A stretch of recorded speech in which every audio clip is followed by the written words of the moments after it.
Hi friends, তোমরা সকলে কেমন আছো? আশা করি সকলে ভালোই আছো। তো আজকে আমি এখানে 3টে রেসিপি করে দেখাচ্ছি বাড়িতে সবার জন্য। এই 3টে রেসিপি করলাম আজকে। তো প্রথমে ডাল রান্না করছি খুবই সাদা সিম্পল তরিকায়। তো কড়াইতে একটু গরম জল ঢেলে দিয়েছি, তার ভিতরে লবণ, হলুদ আর 4-5টা কাঁচা ঝাল দিয়ে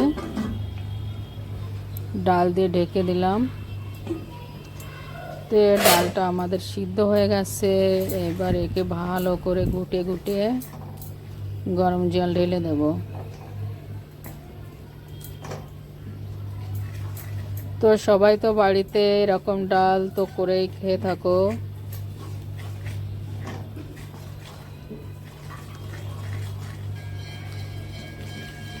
আমার পদ্ধতিতে একটু করে খেয়ে দেখো কেমন লাগে। আমি সাধারণত মুসুরির ডালের ভিতরে টমাটো ঢালিনি, কিন্তু আজকে ঢেলেছি।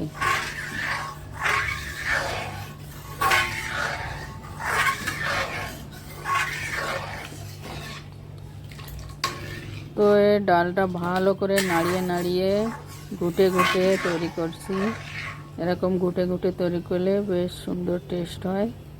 তো কড়াইতে একটুখানি তেল ঢেলে দিলাম, খুবই কম মাত্রায় তেলটা ঢালছি। তার ভিতরে জিরে, লঙ্কা আর তেজপাতা সম্বরা দেওয়ার জন্য তো তেলের ভিতরে দিয়ে দিলাম। আর এর ভিতরে 2টো পেঁয়াজ কেটে ছিঁড়ে দিলাম। এটা ভালো করে ব্রাউন হওয়া পর্যন্ত ভাজবো। এবার ওর ভিতরে টমাটো ঢেলে দিলাম।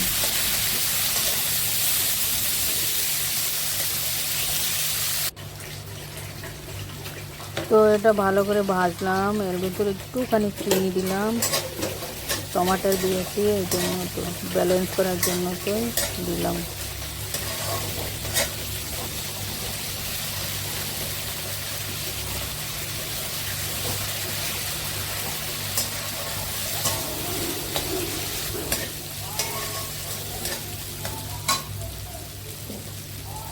তো এটা আমার প্রায় প্রায় ভাজা হয়ে গেছে। এখন আমি এর ভিতরে ডালটা ঢেলে দিলাম। বাস খুবই সাদা সিম্পল তরিকায় ডালটা করলাম। মুসুরির ডাল তো শরীরের জন্য খুবই ভালো।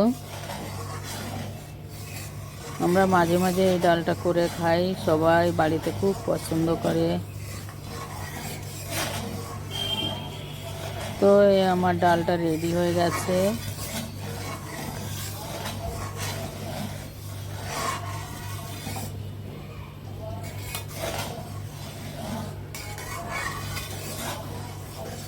ডাল যত ঘুটে ঘুটে তৈরি করা হবে তত ভিতর থেকে টেস্ট বেরিয়ে আসবে।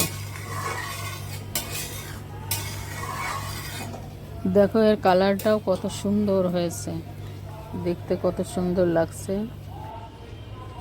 তো আমার ডালটা রেডি হয়ে গেছে।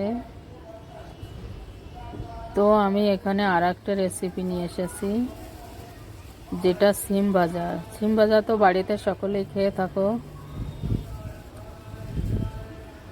তো এই সিমগুলো আমি আগে এখানে কেটে নিচ্ছি।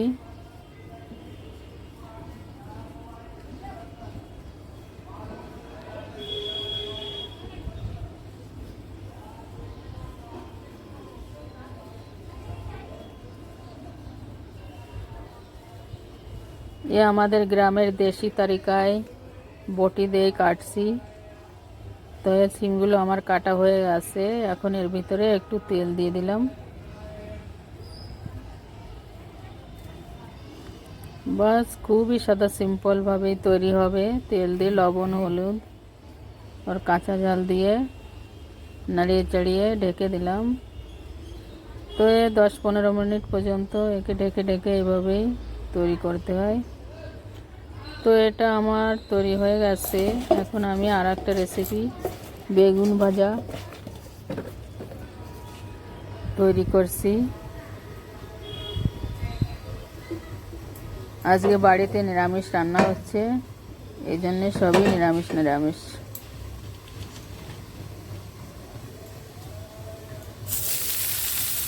তো বেগুনের ভিতরে লবণ হলুদ মাখিয়ে এই যে প্যানে তেল দিয়ে ওর ভিতরে সাজিয়ে গুছিয়ে এবার ঢেকে দেব। বাস একবার দুইবার ঢেকে নাড়িয়ে চাড়িয়ে তৈরি করলে বেগুন ভাজা তৈরি হয়ে যাবে।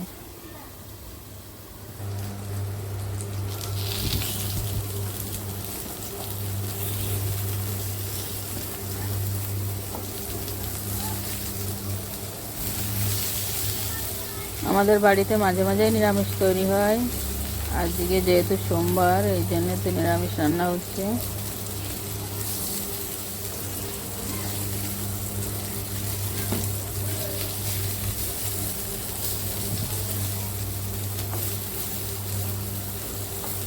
তো ভিডিওটা দেখে কোথাও ভুল ত্রুটি থাকলে অবশ্যই তোমরা কমেন্ট করে জানিয়ে দিও, আর কোথায় ঠিক করতে হবে কিভাবে করতে হবে সেটাও জানিয়ে দিও। মানুষ মাত্রই তো ভুল। তো এই 4-5টা ঝাল দিয়ে দিলাম বেগুন ভাজার সঙ্গে। গরম ভাত, বেগুন ভাজা, ডাল, সিম ভাজা আর ঝাল ভাজা খেতে তো খুবই ভালো লাগে।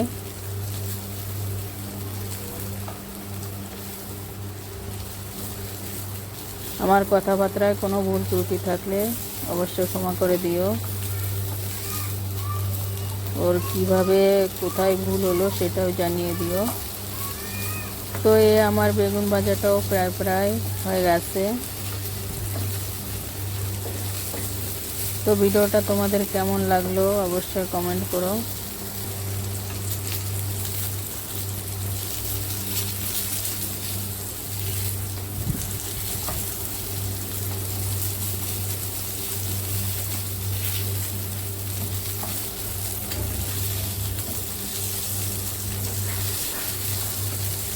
আমার আরও অনেক ভিডিও আমি ছেড়েছি, তার ভিতরে অনেক কিছুই রান্নাবান্না দেখিয়েছি, তোমরা চাইলে ওগুলো দেখতে পারো।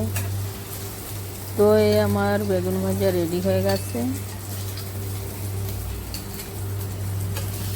তো চলো, ওকে বাই। আবার আসবো নতুন রেসিপি নিয়ে।